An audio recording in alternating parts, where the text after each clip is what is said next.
요즘 그 시대에는 한국 사회는 더 그렇지만 아주 초스피드 그런 시대인 것 같습니다.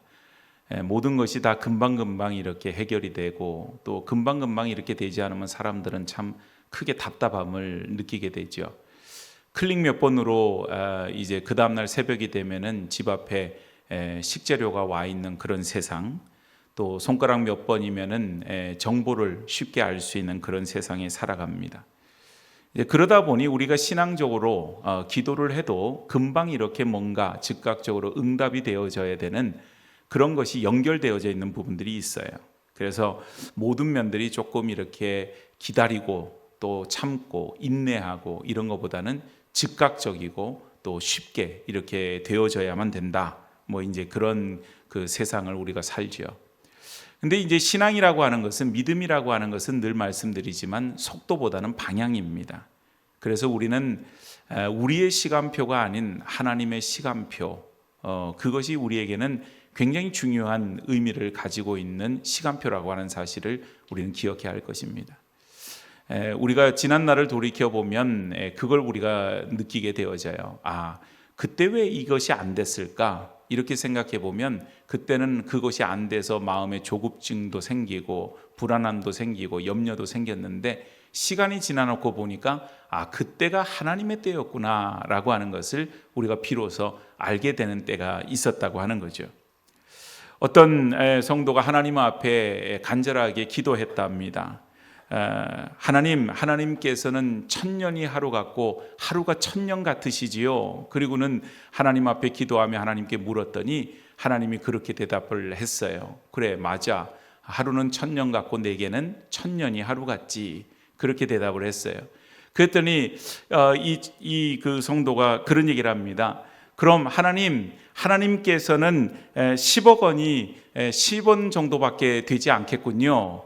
그랬더니 그렇다고 웃으면서 하나님 대답하시더래요. 그래서 그 사람이 하나님께 그렇게 요청을 하더랍니다. 그러면 딱 한 번만 하나님 10원만 주시면 안 돼요? 이제 10억 원이 뭐와 같다고요? 하나님 앞에 10억 같다고 하니까 그렇게 부탁을 하더랍니다. 그러니까 하나님이 웃으면서 뭐라고 그랬을 것 같아요? 그래, 하루만 기다려라 그러시더래요. 하나님 앞에 하루는 몇 년이에요? 1000년이에요. 그래서 여러분, 시간표가 달라요. 우리가 하나님과 시간표가. 근데 자꾸 우리의 시간표대로 하려고 하면 거기에 어려움이 있죠.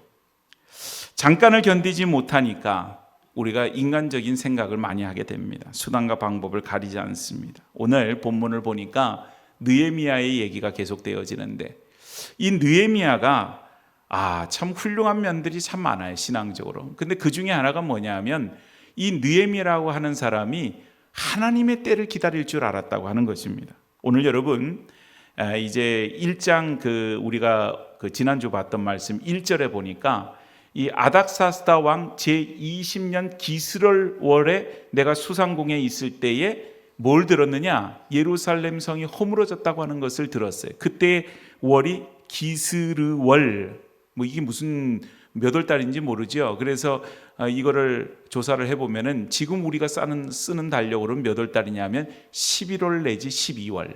그러니까 연말이 되겠죠. 그 무렵에 그 얘기를 듣고, 그리고 나서 이제 느헤미야가 하나님 앞에 기도하면서 간구하면서 지금 이제 쭉 오게 되어지는데, 오늘 여러분 2장 1절에 보니까 여기에 이제 느헤미야가 지금 움직이는 그런 시기가 언제냐? 아닥사스다 왕 제20년 니산월이라고 하는 월이 나옵니다. 이 니산월은 이제 지금 무렵이에요. 3월 내지 4월.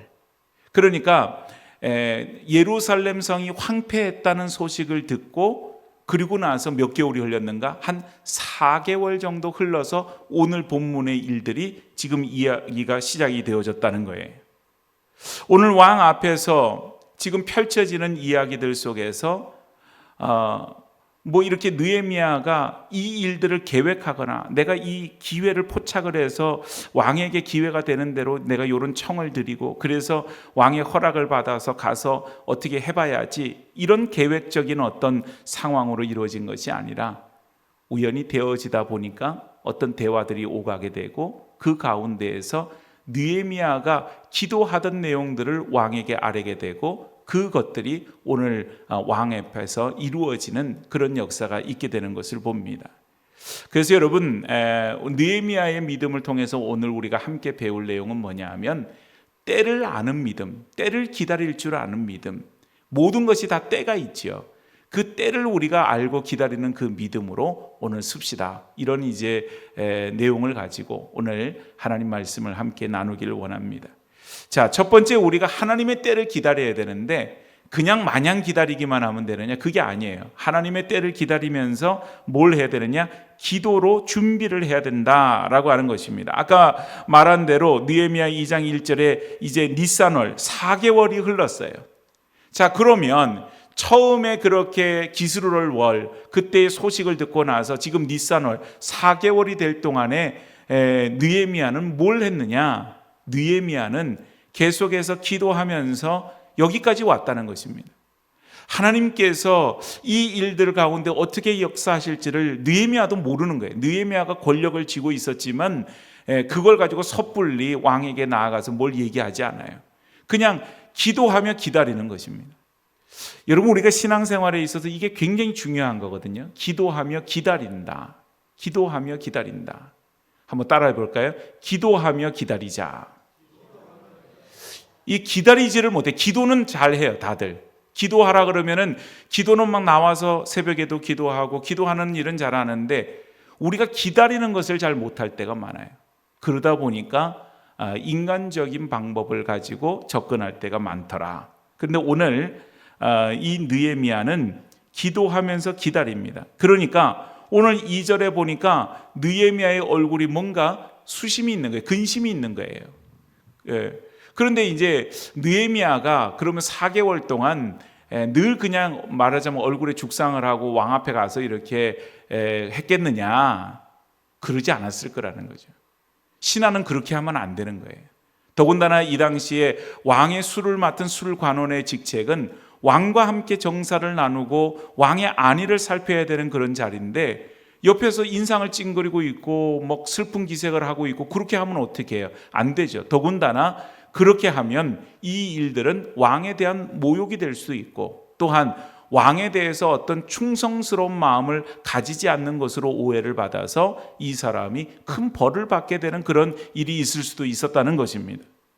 그렇기 때문에 느헤미야는 이전에는 그러지 않았는데 아마도 자기도 모르는 새에 얼굴에서 그런 표정들이 드러났던 것 같아요. 그래서 왕이 2절에 뭐라고 묻습니까? 내가 병이 없거늘 어찌하여 얼굴에 수심이 있느냐? 그리고 물어요. 그만큼 왕이 이 느헤미야 이 신하에 대해서 잘 알고 있는 것입니다. 네가 병이 없는데, 네가 가지고 있는 지병이 없는데 왜 얼굴이 이렇게 수척해지고 수심이 있느냐? 그 얘기를 듣고서는 느헤미야가 어떤 반응을 보이느냐? 그때 내가 크게 두려워하였다. 왜 두려워하였을까요? 아까 말한 대로 이 왕 앞에서 지금 수심이 가득한 얼굴로 있다는 것 자체가 불충이라고 하는 것입니다.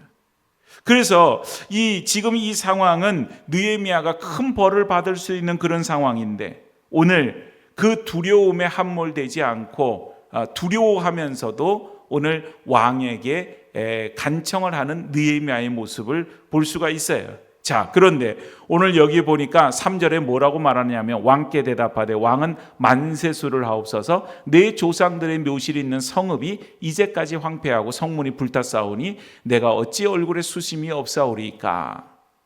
예루살렘 성을 말하는 거죠. 그런데 이 예루살렘이 그렇게 되었습니다라고 하는 얘기를 할 때는 조금 조심스러운 부분이 있는 거예요.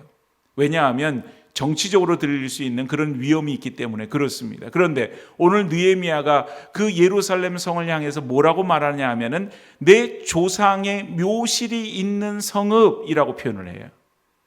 쉽게 말하면 그냥 예루살렘 성인데 그것을 표현할 때 내 조상의 묘실이 있는, 그러니까 내 조상의 무덤이 있는 그 성읍, 이 말은 대단히 인간적인 어떤 호소, 그런 것을 가지고 왕에게 호소하는 그런 전략적인 지혜를 가지게 된다고 하는 것입니다. 그래서 여러분, 때를 따라서 기도로 준비하게 되니 하나님이 그 입술에 말할 그것도 가르쳐 주시는 거예요. 그래서 여러분, 우리는 기도하면서 기다리는 것이 신앙생활에 굉장히 어려운 일이지만 그것이 우리에게 굉장히 중요하다고 하는 것입니다. 스펄전 목사님이 이런 얘기를 했어요. 우리는 기도의 화살을 쏘아 올리고 나서 그 화살이 응답의 관역에 맞을 때까지 하늘을 바라보며 기다려야 된다. 화살을 쐈어요. 그러면은 대부분 어떻습니까? 이 화살이 날아가서 그 목표물을 어떻게 맞추고 있는지를 바라보고 있어야 된다고 하는 거죠. 그런데 쏘고 나서 우리는 뒤를 안 돌아봐요. 거기를 안 봐요. 그러면 어떻게 되겠어요? 이게 맞았는지 안 맞았는지 모르게 되겠죠. 오늘 4개월 동안이나 느헤미야는 평상시처럼 왕을 섬겼어요. 그런데 하나님이 그때에 왕의 마음의 문을 여시고 네가 얼굴에 수심이 있네 왜 그러느냐 그러고 물을 때 그 타이밍 그 기회를 놓치지 않고 느헤미야가 지금 왕에게 이런저런 이야기를 풀어나가는 것을 봅니다. 그래서 여러분, 우리는 기다리는 것을 아무것도 하지 않는 멈춤의 시간이라고 생각하지만 사실은 그 기다림의 시간은 모든 것을 예비하고 준비하는 그런 시간이라고 하는 것입니다. 그래서 여러분, 진짜 기도의 응답은 언제 우리가 받을 수 있느냐? 기도하고 기다릴 때 받아요. 근데 고통스러워요, 기다림의 시간은. 그래서 못 기다리는 거예요. 그런데 기도하고 기다리는 가운데 하나님께서 100% 확실한 그런 응답을 주실 때에 그 응답 속에서 우리가 행하게 되어지면 그 하나님께서 사막에 길을 내시고 강을 내시는 하나님께서 그 모든 여정들을 이끄시고 인도하여 주신다고 하는 사실입니다. 오늘 여러분, 기도하고 응답되지 않는다고 낙심할 이유가 없습니다. 하나님께서는 우리 각자에게 필요한 니산월, 오늘 하나님의 때 그것을 예비하고 있으세요. 오늘 우리는 기도하며 기다리는 그 믿음이 필요합니다. 그냥 기도하고 나서 내일이나 모레쯤 금방 뭔가가 되어지는 것이 아닌 기도하고 하나님께서 움직이시고 하나님이 역사하시는 그 순간들을 우리가 기다리는 그 믿음으로 오늘도 살아갈 수 있기를 주의 이름으로 축복합니다. 두 번째는 오늘 그 기회를 잡을 때에 어떻게 했느냐? 기도하고 기다리니까요. 그 기도의 어떤 내용들이 대단히 그 느헤미야로 하여금 담대함을 주고 또 구체적으로 기도할 수 있는 뭐가 되는데, 오늘 본문을 보니까 4절에 이런 얘기가 있어요. 4절에 왕이 내게 이르시되 그러면 내가 무엇을 원하느냐 하시기로 내가 곧 하늘의 하나님께 묵도하고. 뭘 원하느냐 이러고 물으니까 느헤미야가 곧바로 내가 뭘 원합니다라고 대답한 게 아니라 뭘 했다 그랬어요? 하늘의 하나님께 묵도하였다. 여러분, 이 묵도한다라고 하는 것은 침묵으로 기도하였다 이런 이제 의미가 되고, 우리가 예배 시작할 때도 보통 보면 우리가 묵도하심으로 예배를 드리겠습니다 그러면서 침묵으로 기도하면서 하나님께 예배의 자리에 나아갈 때가 있어요.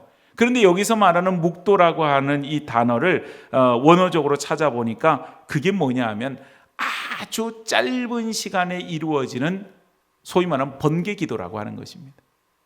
그러니까 여러분, 아주 내가 지금 이 순간에 무슨 말을 해야 될지 그것을 지금 왕에게 얘기를 해야 되기 때문에 그 짧은 시간에 잠깐 내가 눈을 감고 하나님 앞에 기도한 거예요. 하나님, 내 입술의 말을 가르쳐 주세요. 아마도 이렇게 짧은 기도였을 것입니다. 그런 짧은 기도를 느헤미야가 그 순간에 했다고 하는 것입니다. 여러분, 이거는요, 기도라고 하는 것이 습관적으로 몸에 배어야만 그 순간에 그런 기도를 할 수가 있는 것입니다. 그래서 느헤미야가 왕에게 구체적으로 요구하는 것을 이렇게 보니까 여기에 3가지를 요구하는데 5절에 보니까 여기에 그 성을 건축하게 해달라고, 유다 땅으로 나를 보내어서 성을 건축하게 해달라고 그렇게 말을 합니다. 그런데 유다 땅에는 누가 있느냐? 그 땅을 다스린 총독이 있다는 거예요. 그러니까 총독의 허가를 받지 않고서도 왕의 명령을 따라서 그걸 할 수 있는 뭘 달라는 거죠? 권한을 달라고 하는 그런 요청을 합니다. 아마도 느헤미야는 오랫동안 기도하면서 만일 내가 고향으로 간다면, 그 예루살렘 성으로 간다면 뭐가 필요할까? 그리고는 기도하는 가운데 많은 생각을 해본 것 같아요. 그래서 그 성을 건축하기 위해서는 절대적인 그 성을 건축할 수 있는 권한이 필요하다. 그래서 왕에게 요청합니다. 유다 땅으로 보내서 성을 건축하게 해 주십시오.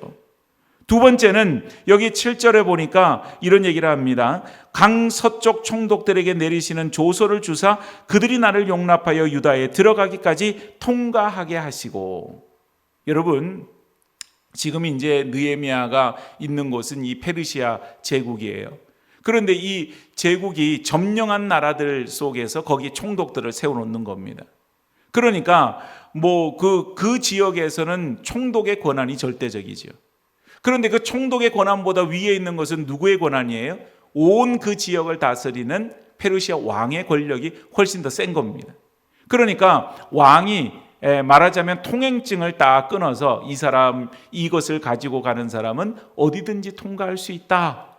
그걸 써주면 그것만 보여주게 되면 무사 통과해서 무사히 예루살렘까지 들어갈 수 있게 될 것이다. 이렇게 본 것이에요.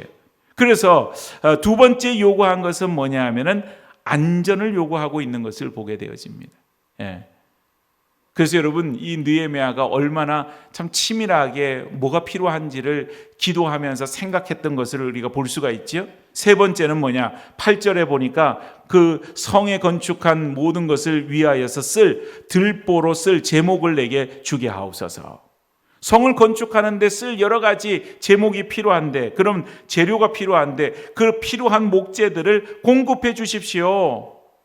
자원을 요구하는 것을 봐요. 그러니까 여러분, 느헤미야의 기도 속에는 이렇게 구체적으로 기도하고 있는 것을 봐요. 오늘 여러분, 우리가 이런 목적을 가지고 기도하는 것이 아니에요. 이거 잘못하면 뭐냐면 내가 원하는 바를 1, 2, 3 정해놓고 이것대로 이루어달라고 기도하는 게 구체적이라고 생각하는데 그게 아니에요. 하나님 앞에 하나님 앞에 우리가 간절함으로 기도하게 되면 하나님 앞에 이런 구체적인 내용들이 우리의 마음속에 이렇게 생각이 나고 정리가 되는 것입니다. 그래서 예를 들어서 교회를 위해서 기도한다 그러면 교회를 위해서 기도하면 기도할수록 교회를 위한 기도 제목이 점점 많아지는 거예요. 처음에는 한 10가지 생각나다가 그 다음에 기도하면 할수록 20가지가 되고 30가지가 되고, 시간도 교회를 위해서 기도하는 것이 5분이 됐다가 10분이 됐다가 20분이 됐다가 30분이 되고 1시간이 되고 점점 늘어나게 되어지는 거예요.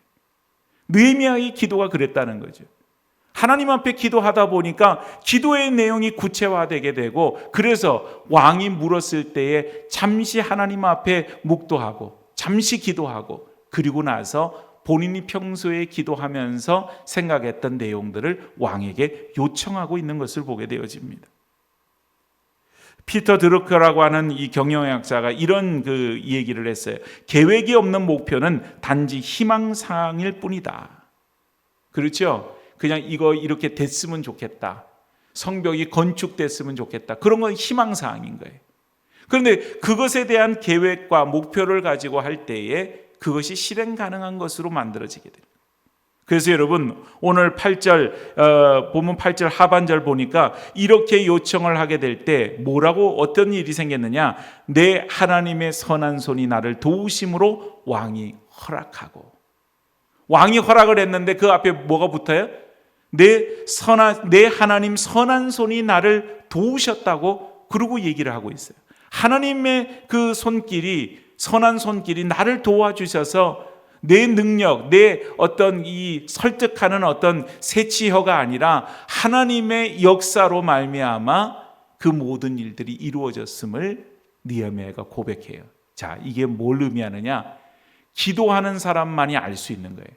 기도하면 하나님께서 이 일들을 이렇게 하시는구나, 이걸 경험하는데, 기도하지 않는 사람은 이것이 우연이 됐다든지 아니면 내가 가지고 있는 실력이나 내가 가지고 있는 능력으로 이 모든 것이 됐다고 그렇게 생각하기가 쉽다는 것입니다.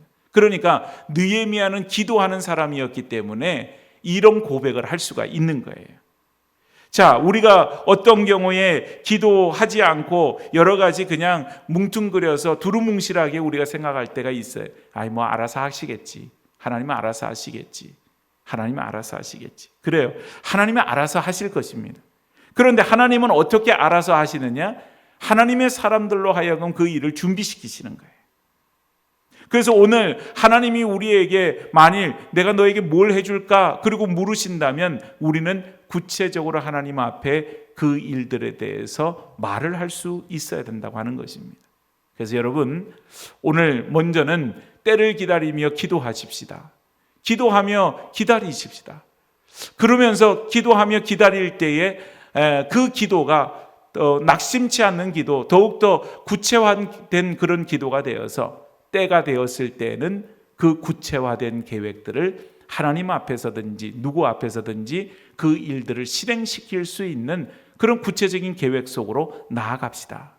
이게 기도와 우리의 구체적인 실행 계획이 연결되어져 있는 것을 봐요. 기도하지 않으면 구체적일 수 없고, 그냥 구체적이기만 한다면 인간적인 생각이 되기가 쉬워요. 그래서 하나님의 선하신 손길이 나를 도우셨으므로 왕이 허락하였다, 이런 고백을 못하는 거예요. 그래서 오늘 우리 모든 성도들의 신앙이 그저 때를 기다리며 기도하십시다. 기도하며 기다립시다. 그리고 기다리며 기도하며 그 가운데 하나님이 주시는 구체적인 계획을 가지고 하나님 앞에서 기다립시다. 이것이 지금 느헤미야의 모습이었다는 것입니다. 자, 그런데 여기까지 여정을 보면 굉장히 믿음의 여정이잖아요. 그죠? 그래서 이제 하나님의 선하신 손길로 인하여서 하나님이 왕이 허락하여 주었다. 이제는 끝난 거예요.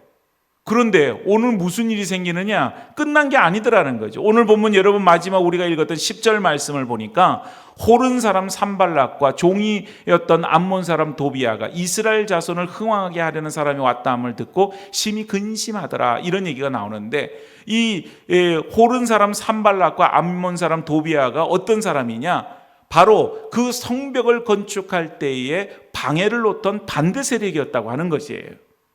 그래서 이 사람들이 흥왕하게 하려는 사람이 왔다함을 듣고 심히 근심하였다. 그러니까 오늘 이제 흥왕하게, 이 백성을 흥왕하게 잘되게 하려는 사람이 왔다. 잘되는 것이 왜 그들에게 근심이 되느냐? 그들에게 있어서 어떤 자기들의 영향력이 축소될까 봐 하는 그런 걱정과 두려움이 있는 겁니다. 그러니까 느헤미야가 와서 더 큰 힘을 가지고 있는 사람이 거기에 옴으로 인하여서 사람들의 모든 어떤 의지하고 사람들이 복종하는 것이 느헤미야에게로 가고 자신들의 영향력은 이전과 같이 못하게 될 거다. 아마도 산발랏이라고 하는 사람은 그 사마리아 지역의 총독으로 그렇게 추정을 하고 있어요. 그런데 여기 보니까 심히 근심하다 그랬는데, 근심하였다라고 하는 것은 느헤미야가 옴으로 인해서 걱정했다, 이런 정도가 아니라 그 이야기를 듣고 악한 마음을 품고 불쾌하게 여겼다, 이런 의미가 거기에 있어요. 그러니까 이 사람이 왔다, 자기가 총독인데 그보다 더 센 사람 느헤미야가 왕의 조서를 들고 그리고는 왔다, 이 얘기를 듣고 굉장히 불쾌하게 여기면서 악한 마음을 품게 되었다, 지금 그런 의미가 되어지는 거죠.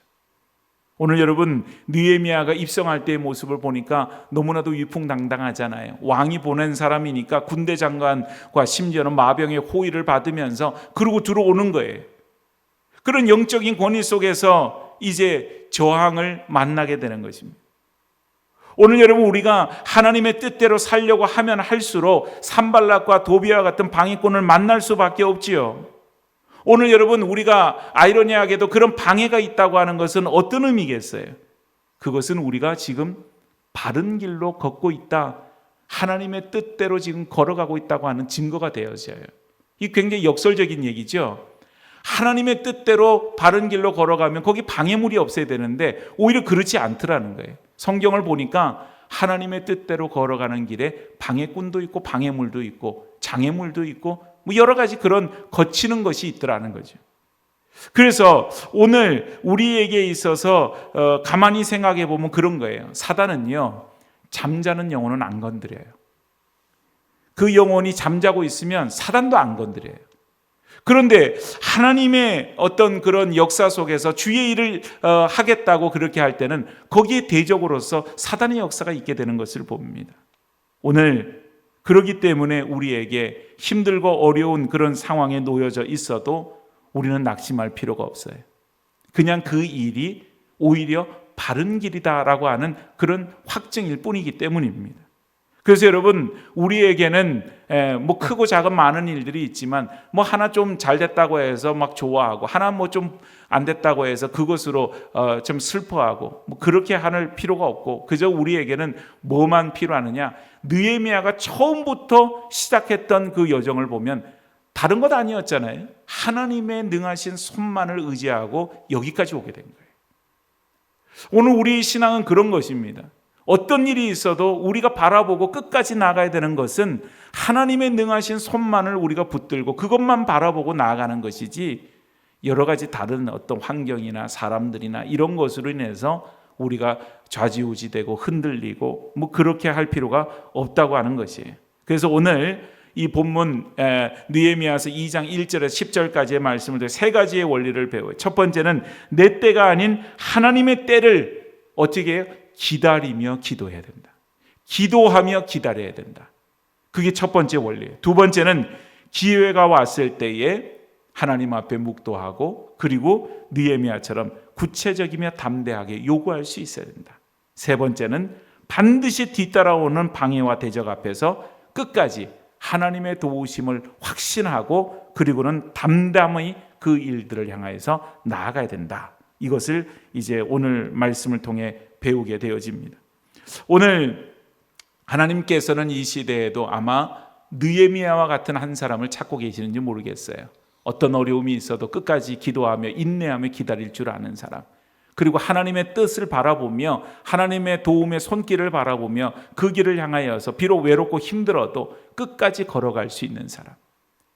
오늘 느헤미야는 어떻게 보면 한 번도 가보지 못한 땅, 그 조상들로부터 들어오기만 했던 그 땅을 마음에 품고 기도하기 시작했는데 정말 마음을 다하여서 슬퍼하며 애통하며 그 땅을 위해서 기도했던 것을 봅니다. 오늘 이 시대에 우리가 필요한 것은 정말 저 중동 땅이든 또 우리가 살고 있는 이 나라 이 민족이든 또 주의 교회를 위해서든 형식적인 것이 아니라 정말 간절한 마음으로 눈물로 기도하는, 그래서 기도의 무릎으로 눈물을 흘리고 지혜의 머리로 계획하고 믿음의 말로 담대함으로 나아갈 수 있는 그 한 사람, 느헤미야 같은 사람이 바로 우리 모두가 되기를 하나님께서는 간절히 소망하실 것입니다. 오늘 여러분, 어떠한 것도 다 이 세상을 보면 하나님의 역사 속에서 흘러서 여기까지 왔어요. 우리의 생각할 때는 이렇게 하면 나라가 뭐 어떻게 될 것 같고 이렇게 하면 또 뭐 세상이 어떻게 될 것 같아도 결국은 달려있는 것은 하나님의 능하신 손길입니다. 오늘 하나님의 그 선하신 손, 느헤미야와 함께 하셨던 그 하나님의 능하신 손만을 우리가 붙들고 의지하고 그것만을 바라보고 오직 이 세상 가운데 믿음으로 승리하는 주님의 백성들이 다 되어지기를 주의 이름으로 축복합니다.